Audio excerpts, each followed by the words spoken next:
Den første elbil kan være et stort spring. Der er nogle vigtige spørgsmål, man bør stille sig selv først, for at finde den rette til ens behov. Det kan fx være, hvor langt kører man til dagligt i forhold til den reelle rækkevidde på elbilen, da det varierer på grund af vind og vejr.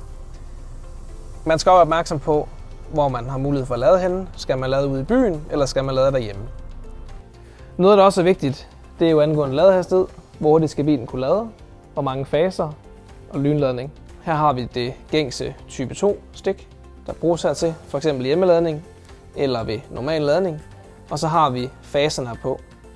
I det her eksempel er det 3 faser, hvorefter vi har DC, hvor det egentlig er CCS lynladning, hvor det kombinerer begge dele for at lynlade.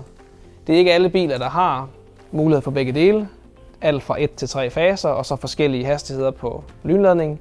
Så det er også vigtigt at være opmærksom på en ladekurve, hvis man skal ud og lade ude i bys. Noget andet, man skal være opmærksom på, det er udstyr og funktioner, ens elbil skal kunne. De fleste nye elbiler er rigtig fornuftigt udstyret fra start, men man skal stadig være opmærksom på, hvad man gerne vil have for at dække ens behov. Det kan være adaptiv fartpilot, soltag, 360 kamera, elsæder, elbagklap og meget andet vigtige funktioner, så det får dækket ens behov bedst muligt.